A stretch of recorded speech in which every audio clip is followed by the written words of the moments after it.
এই উৎসবটা সম্পূর্ণরূপে হারাম, মারাত্মকভাবে হারাম। আপনার নামের মানেন আর না মানেন, এটা শিরক। কিভাবে? এবার আসেন, সাইয়্যিদনা ঈসা আলাইহিস সালামের জন্মের আগে রোমানরা তৎকালীন যুগে এমন কোন বস্তু ছিল না যার জন্য তারা উপাসনা না করত। তৎকালীন যুগে রোমানরা, আপনি আমার কথা যদি ভালো না লাগে, গুগল তো আছে আপনাদের, যাকে আপনারা অনুসরণ করেন যুবকরা, গুগল তো তোমার আছে, তোমার গুগলের মধ্যে গিয়ে লেখা দেখো এই বিষয়টা, দেখবা কত সুন্দর করে ওখানে তোমার গুগল থেকে বলে দিবে, ঠিক আছে বড় হুজুরে, এবার তুই মানিস। আমার কথা ভালো না লাগে, আপনি গুগলে গিয়ে দেখেন, গুগলের ভিতরে স্পষ্ট ভাবে দেখে আপনি লেখেন, রোমানরা যখন পূজা করত তখন ওরা বিভিন্ন মূর্তির জন্য তারা উৎসব করত। তারা তখন প্রতি বাৎসরিক একটা উৎসবে লিপ্ত হইত। এই 31st নাইটে যখন বৎসরের শেষ দিন চলে আসতো, তখন তারা উৎসবে লিপ্ত হয়ে বলতো, গত এক বছর তো আমার ভালোই গেছে, এই আগাম বৎসরের জন্য তোমার ইবাদত বন্দেগী করতেছি, তুমি কিন্তু আমাদেরকে দেখে রেখো। জানুস নামক একটা মূর্তি আছে, আপনি একটু শুধু লেখেন জানুস, ইউটিউবে বা গুগলে লেখেন, লেখেন 2 মাথাওয়ালা একটা মূর্তির ছবি আসবে, 2টা মাথা।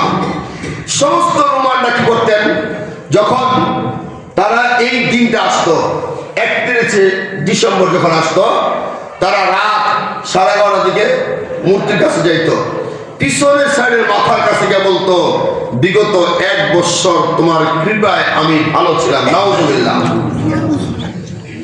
তোমার দয়ায় তোমার কৃপায় আমি ভালো ছিলাম।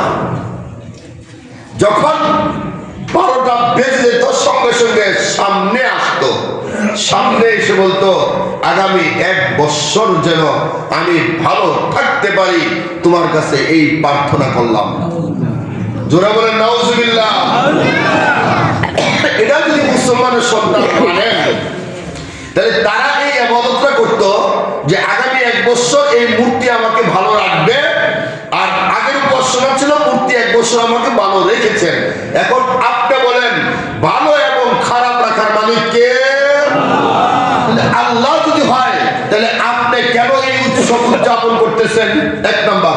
2 নাম্বার হচ্ছে, আল্লাহ রাসূল সাল্লাল্লাহু আলাইহি ওয়াসাল্লামের হাদিস, মুসলিম শরীফের হাদিস, শিবরান বিশিবরিন ওয়া জিরাআন বিজিরাইন হাত্তা লাউ দাখালু ফি জুহরিল দাব্বি, মানুষগুলো এমন অবস্থায় হয়ে যাবে, মুসলমানের সন্তানগুলো এমন এক অবস্থায় পড়ে যাবে, মুসলমানের সন্তানগুলো বিজাতিদের কালচার ফলো করতে করতে করতে করতে ফি জুহরিল দাব্বি, আল্লাহ রাসূল সাল্লাল্লাহু আলাইহি ওয়াসাল্লাম বলেন, শিবরান বিশিবরিন, তোমরা 1 হাত গেলে তারা 1 হাত যাবে, ওয়া জিরাআন বিজিরাইন, যখন কাফেররা অনুসরণ মুসলমানরা এমন ভাবে করবে, কাফেররা 1 হাত গেলে মুসলমান 1 হাত যাবে, কাফের আধ হাত গেলে মুসলমান আধ হাত যাবে, ফি জুহরিল দাব্বি, কাফেররা যদি গুইসাবের গর্তের ভিতর ঢুকে যায়, আল্লাহ রাসূল বলেন, আমার উম্মতের মধ্যে 1 শ্রেণী থাকবে, তারা তাদের অনুসরণ করতে করতে গুইসাবের গর্তের ভিতরে ঢুকে যেতে পারে।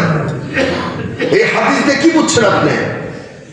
আল্লাহ রাসূল বলেন, বিজাতিদের অনুসরণ মুসলমানের সন্তানেরা এমন ভাবে করবে, তারা যদি চুল বেঁকে করে কাটে, মুসলমান সন্তান বেঁকে করে কাটবে, তারা যদি হাতে ব্রেসলেট পরে, মুসলমান সন্তান হাতে ব্রেসলেট পরবে, তারা যদি টাকনুর নিচে কাপড় পরে, মুসলমানের সন্তান কবিরে গুনায় লিপ্ত হওয়ার জন্য টাকনুর নিচে কাপড় পরবে, তারা যদি পিছন দিয়ে আঘাত ফাইরা দেয়, মুসলমানের সন্তান ওই আঘাত ফাড়া প্যান্ট পরে মডেলিং এর উদ্দেশ্যে রওনা দিবে, তারা যদি পিছনের চুল বড় রাখে, মুসলমানের সন্তান পিছনের চুল বড় রাখবে, তাদের অনুসরণ করে। আর শুনে রাখো, শরীফের হাদিস, আল্লাহ রাসূল সাল্লাল্লাহু আলাইহি ওয়াসাল্লাম বলেন, মান তাশাব্বাহা বিকওমিন ফাহুয়া মিনহুম, যে যার অনুসরণ করবা, কিয়ামতের দিন তার সাথে তার হিসাব নিকাশ হবে। কেন? বলো মুসলমান, এরপর তুমি 31st নাইটকে উদযাপন করবা কোন সাহসে? বলো যুবক, তুমি বছরকে উদযাপন করবা, 2 রাকাত নামাজ পড়ো, নামাজ পড়ে আল্লাহর কাছে কও, মালিক, আগামী বছর যদি আমার হায়াত থাকে, তুমি আমার জন্য উত্তম রিজিকের ব্যবস্থা করে দাও। মালিক, আমার হায়াত কয়দিন আছে তুমি কেবল ভালো জানো। আল্লাহ, আমার হায়াতের মালিক তুমি, রিজিকের মালিক তুমি, আমার নিঃশ্বাস প্রশ্বাসের মালিক তুমি। ওগো আল্লাহ, তুমি আমার জন্য উত্তম রিজিকের ফয়সালা করে দাও। হয়ে গেল যুবক। আর যদি রাত্রে ঠিক 12টার সময় গিয়া এই ঢোল তবলা বাজাইয়া আতশবাজি গাইয়া তুমি আগামী বৎসর উদযাপন করো, আমি বলবো তুমি আগামী বৎসর উদযাপন করো নাই, তুমি তোমার জাহান্নামের টিকেট নিজের হাতে কাইটা আল্লাহর সাথে শিরিক করছো। আমার আলোচনার শুরু থেকে বলেছিলাম শিরিক কত বড় মারাত্মক গুনাহ। আলোচনার শেষের অংশে বলে দিলাম আগামী বুধবারে গোটা বিশ্বে শিরিক হবে। মুসলমানের সন্তান যেন এই শিরিকে না লিপ্ত হয়। আমার আকুল আবেদন এটাই, আমার আর্জি এটাই। তুমি ফেসবুকের পাতায় একবারের জন্য লিখবা না শুভ নববর্ষ, হ্যাপি নিউ ইয়ার। তুমি ফেসবুক বলো, ইউটিউব বলো, গুগল বলো, কোনো জায়গায় যেন তোমার পক্ষ থেকে এই বাণীটা আসে তোমাকে ইংরেজি নববর্ষের শুভেচ্ছা দিলাম। আরে মুসলমানের সন্তান, যদি শুভেচ্ছা দিতে হয় পহেলা মহররম গেল কবে আমাকে বলো। তুমি তো কইতেই পারবে না মহররম মাস কবে আইছে। পহেলা মহররম, মহররম মাস আরবি বছরের শুরুর মাস। তুমি পহেলা নববর্ষ দিতে চাইলে, তুমি যদি কাউকে নববর্ষের শুভেচ্ছা দিতে চাইতা মহররমের 1 তারিখে বলতা আপনাকে গোটা বছরের শুভেচ্ছা জানালাম। কই, তুমি তো কইতেই পারো না মহররম মাস কবে আসে। আহারে মুসলমান, তোমার জন্য আমার দুঃখ হয়, বুক ফাইটে কান্না আছে যুবক। তুই যদি এই বুধবার দিন 31st নাইটকে উদযাপন কইরা মদ্যপান কইরা মৃত্যুবরণ করস, তোর জানাজা পড়েই বা লাভ কি, আর না পড়েই বা কি করবো বল? কষ্ট কাকে বলবো? যুবক পায়ে হাত দিয়ে বলছে সর্বশেষ আরজি, এই কাজ থেকে বিরত থাকার চেষ্টা করো যুবক ভাই। এরকম অনেক যুবক আছে যারা ওই দিনটাকে টার্গেট করে বেহায়াপনায় লিপ্ত হবে। এমন বিশ্বাস করেন আল্লাহর মসজিদে বসে বলছি, এক যুবক আমার কাছে গত রমজানে আসছিল, হুজুর আমি তওবা করতে চাই, আমি জিনা করে ফেলেছি। তো আমি বললাম এত সহজ আপনি করলেন কিভাবে এই জিনা? সে আমার বলছে 31st নাইটের দিন এক অনুষ্ঠানে গিয়েছিলাম, অনেক রাত্র হয়ে গেছে, তারপরে তাকে নিয়ে আমি একটা হোটেলে রাত্রি যাপন করেছিলাম, আমার জিনাটা হয়ে গেছে হুজুর।